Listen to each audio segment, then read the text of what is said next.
யாழ் பொதுநா வைத்தியசாலையில் தீ விபத்து. வவுனியாவில் இளம் குடும்பஸ்தர் ஒருவர் கடத்தப்பட்டு 3 மணி நேரத்தின் பின் தாக்கப்பட்டு விடுவிப்பு.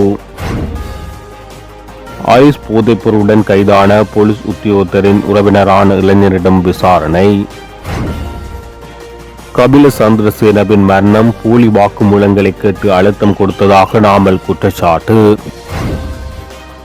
செம்மணி அகழ்வு மயான எரிதகன மேடையை உடைத்து மனித எண்புகளை மீட்க நடவடிக்கை. யாழ் டேபி புகையிரத சேவை தொடர்பில் வெளியான தகவல். மர்மமான முறையில் கொலை செய்யப்படும் முக்கிய தலைவர்கள் ராஜபக்ச தரப்பினர் விடும் அச்சுறுத்தலா இது? மாந்தை மேற்கில் காணி தொடர்பான பல்வேறு சட்ட மற்றும் நிர்வாக விடயங்கள் குறித்து கலந்துரையாடல். யாழ் நாகப்பட்டினம் கப்பல் சேவை தாமதம், கப்பல் பழுதானதால் பயணிகள் பெரும் அவதி. யாழ்ப்பாணம் போதனா வைத்தியசாலையில் இன்றைய தினம் சனிக்கிழமை அதிகாலை பெரும் தீ விபத்து ஏற்பட்டுள்ளது. மருத்துவமனையின் மருத்துவ களஞ்சிய சாலையில் தீ விபத்து ஏற்பட்டதன் நிலையில் தீயினை அணைக்க மாநகர சபையினர், வைத்தியசாலை ஊழியர்கள் உள்ளிட்ட தரப்பினர் தீயை அணைக்கும் போராட்டத்தில் ஈடுபட்டுள்ளனர்.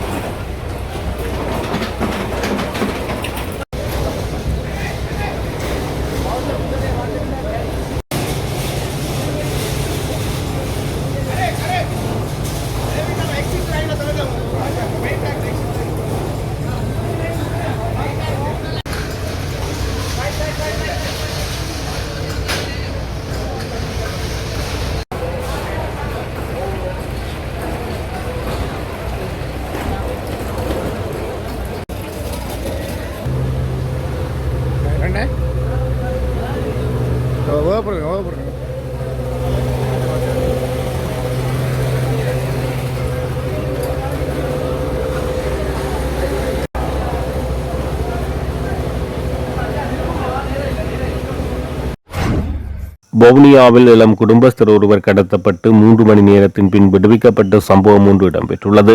இது தொடர்பில் மேலும் தெரிய வருவது, வவுனியாவிலிருந்து யாழ்ப்பாணம் செல்வதற்காக நேற்று பிற்பகல் 3 மணியளவில் பேருந்து ஒன்றில் ஏறி தொலைபேசியில் உரையாடி கொண்டிருந்த இளம் குடும்பஸ்தர் ஒருவரிடமிருந்து முச்சக்கர வண்டி சாரதி ஒருவர் கைத்தொலைபேசியை பறித்துக் கொண்டு பேருந்திலிருந்து கீழே இறங்கியுள்ளார். இதன்போது அங்கு நின்ற முச்சக்கர வண்டி ஓட்டுநர்கள் சிலர் குறித்த இளம் குடும்பஸ்தரை முச்சக்கர வண்டியில் ஏறுமாறு கூறி ஏற்றிக்கொண்டு வவுனியா புதிய பேருந்து நிலையத்துக்கும் ஜோயா வீதிக்கும் இடையிலுள்ள வயல்வெளி பகுதிக்கு அழைத்து சென்று தன்னை தாக்கியதுடன் அவர்களால் எழுதப்பட்ட கடிதம் ஒன்றில் கையொப்பமும் பெற்றதாகவும், தொலைபேசியிலிருந்து சில ஆவணங்கள் அளிக்கப்பட்டுள்ளதாகவும், அதன் பின் மாலை 6:30க்கு பின்னர் தன்னை விடுவித்ததாக பாதிக்கப்பட்டவர் தெரிவித்தார். இந்த சம்பவம் தொடர்பில் வவுனியா போலீசில் முறைப்பாடு செய்யப்பட்டுள்ளதாக பாதிக்கப்பட்டவர் தெரிவித்துள்ளார். ஸ்ரீலங்கன் ஏர்லைன்ஸ் நிறுவனத்தின் முன்னாள் தலைமை நிர்வாக அதிகாரி கபில சந்திரசேனவின் மரணத்துக்கு முன்னர் விசாரணை அதிகாரிகளால் அவர் கடும் அச்சுறுத்தலுக்கும் அழுத்தங்களுக்கும் உள்ளாக்கப்பட்டார் என பாராளுமன்ற உறுப்பினர் நாமல் ராஜபக்ச பகிரங்கமாக குற்றம் சாட்டியுள்ளார். கொழும்பில் நேற்று இடம்பெற்ற ஊடகவியலாளர் சந்திப்பில் அவர் இதனை தெரிவித்தார். முன்னாள் ஜனாதிபதி மஹிந்த ராஜபக்ச மற்றும் அவரது குடும்ப உறுப்பினர்களுக்கு எதிராக போலி வாக்குமூலங்களை வழங்குமாறு கபில சந்திரசேனவுக்கு புலனாய்வு பிரிவினர் கடும் அழுத்தம் கொடுத்தனர் என நாமல் ராஜபக்ச தெரிவித்தார். விசாரணை அதிகாரிகளின் தேவைக்கேற்ப வாக்குமூலங்களை பெற தவறினால் சிறையில் அடைக்கப்படுவார் என அவர் அச்சுறுத்தப்பட்டார் எனவும், இதனால் அவர் பாரிய மன உளைச்சலுக்கு ஆளானார் என நாமல் குறிப்பிட்டார். அவர் தனது அரசியல் தேவைகளுக்காக போலீசார் மற்றும் புலனாய்வு அமைப்புகளை தவறாக பயன்படுத்துகின்றது என்று குற்றம் சுமத்திய அவர், குற்றம் செய்தவர்கள் யாராக இருந்தாலும் அவர்கள் பாரபட்சமின்றி விசாரிக்கப்பட வேண்டும். ஆனால் விசாரணைகளின் போது அச்சுறுத்தல், மிரட்டல் அல்லது பலவந்தமான முறையில் வாக்குமூலங்களை பெறுவது சட்டவிரோதமானது. நிர்வாக அமைப்புகள் அரசியல்மயப்படுத்தப்படுவதன் மூலம் நீதியான விசாரணைகள் கேள்விக்குறியாக்கப்பட்டுள்ளது என குறிப்பிட்டுள்ளார். யாழ்ப்பாணம் செம்மணி மனித புதைகுழியின் 3ஆம் கட்ட அகழ்வு பணிகளின் போது சித்துப்பாத் இந்து மயான எரிதகன மேடையின் அத்திவாரத்துக்கு அடியில் அடையாளம் காணப்பட்ட மனித எண்பு தொகுதியை அகழ்ந்தெடுப்பதற்கு குறித்த மேடையை உடைக்க வேண்டிய தேவை ஏற்பட்டுள்ளது என சட்டத்தரணி BS நிரஞ்சன் தெரிவித்துள்ளார். இது தொடர்பில் உரிய அதிகாரிகளுடன் கலந்துரையாடி நீதிமன்ற அனுமதியை பெற்ற பின்னர் மேலதிக நடவடிக்கைகள் எடுக்கப்படும் என அவர் தெரிவித்தார். மயான எரிதகன மேடையின் அத்திவாரத்துக்கு கீழாக அடையாளம் காணப்பட்ட மனித எண்பு தொகுதி இதுவரை இலக்கமிடப்படவில்லை. பொதுவாக ஒரு மனித எண்பு தொகுதி முழுமையாக அடையாளம் காணப்பட்டு மண்டியூட்டு முதல் பாதம் வரை சுத்தப்படுத்தப்பட்டு வரைபடம் வரையப்பட்ட பின்னரே அதற்கு இலக்கமிடப்படும். தற்போது அடையாளம் காணப்பட்டுள்ள என்பு தொகுதியின் மண்டையோடு மாத்திரம் அத்திவாரத்துக்கு வெளியேயும் ஏனைய பகுதிகள் அத்திவாரத்துக்கு உள்ளேயும் காணப்படுகிறது. எனவே ஏனைய பகுதிகளில் என்பு தொகுதிகளை அகழ்ந்தெடுத்த பின்னர் இந்த தகன மேடையை உடைத்தே குறித்த என்பு தொகுதியை முழுமையாக மீட்க வேண்டியுள்ளது. இது தொடர்பான சட்ட ரீதியான அனுமதிகளை பெற்ற பின்னர் அடுத்த கட்ட நடவடிக்கைகள் முன்னெடுக்கப்படும் என தெரிவித்தார். நேற்று முன்தினம் அடையாளம் காணப்பட்ட இந்த மனித என்பு தொகுதி செம்மணி புதைகுழி விவகாரத்தில் மிக முக்கியமான ஒரு தடயமாக பார்க்கப்படுகின்றமை குறிப்பிடத்தக்கது. யாழ்தேவி புகையிரத சேவையானது வாரத்தில் 3 நாட்கள் சேவையில் ஈடுபட தீர்மானிக்கப்பட்டுள்ளது. தற்போது இடம்பெற்று வரும் சேவைக்கு மேலதிகமாக வாரத்தில் திங்கட்கிழமை, புதன்கிழமை, வெள்ளிக்கிழமை ஆகிய 3 தினங்கள் கொழும்பிலிருந்து காங்கேசன்துறை வரை சேவையில் ஈடுபட உள்ளது. இந்த சேவையானது எதிர்வரும் திங்கட்கிழமை ஆரம்பிக்கப்பட உள்ளது. குறித்த தினங்களில் கொழும்பிலிருந்து காலை 6:40 மணிக்கு புறப்பட்டு வவுனியாவை 11:36 மணிக்கு, கிளிநொச்சி நகரத்தை 12:51 மணிக்கும், யாழ்ப்பாணத்தை 1:89 மணிக்கும் வந்தடையும் புகையிரதம் இறுதியாக 2:35 மணிக்கு காங்கேசன்துறையை சென்றடையும். அவ்வாறே எதிர்வரும் செவ்வாய்க்கிழமையில் இருந்து காங்கேசன்துறையில் ஆரம்பிக்கும் புகையிரத சேவை யாழ்ப்பாணத்தில் 11 மணிக்கும், கிளிநொச்சியில் 12:14 மணிக்கும், வவுனியாவில் 1:35 மணிக்கும் சென்றடைந்து இறுதியாக கொழும்பு கோட்டை 7:03 மணிக்கு சென்றடையும். புகையிரத்துக்கான கட்டணங்கள் சாதாரண கட்டணங்களாகவே அறவிடப்பட்டுள்ளது. இவற்றை தவிர வழமை போன்று 1ஆம் 2ஆம் வகுப்பு ஆகியவற்றுக்கான ஆசனங்களை முன்கூட்டியே பதிவு செய்து கொள்ளக்கூடியதாக இருக்கும் என யாழ்ப்பாண பிரதான புகையிரத நிலைய பொறுப்பதிகாரி பிரதீபன் தெரிவித்தார். மாந்தை மேற்கில் காணி தொடர்பான பல்வேறு சட்டம் மற்றும் நிர்வாக விடயங்கள் தொடர்பாக அதிகாரிகளுக்கு தெளிவுபடுத்தும் செயலமர்வு நடைபெற்றது. காணி உரிமை சட்டங்கள் மற்றும் அரச காணி முகாமைத்துவம் தொடர்பான செயலமர்வு மாந்தை மேற்கு பிரதேச செயலக கேட்போர் கூடத்தில் நேற்று காலை நடைபெற்றது. இந்த நிகழ்வின் பிரதான நோக்கம் அரசு அதிகாரிகள் காணி தொடர்பான சேவைகளை மக்களுக்கு திறம்படவும் இலகுவாகவும் வழங்குவதற்கான அறிவையும் நடைமுறை அனுபவத்தையும் மேம்படுத்துவதாகும். அதேவேளை அண்மையில் அறிமுகப்படுத்தப்பட்ட புதிய காணி திட்டங்கள், புதிய சுற்றறிக்கைகள், அவற்றின் வரவுகள் மற்றும் நடைமுறைகள் குறித்து தெளிவூட்டல் வழங்கப்பட்டது.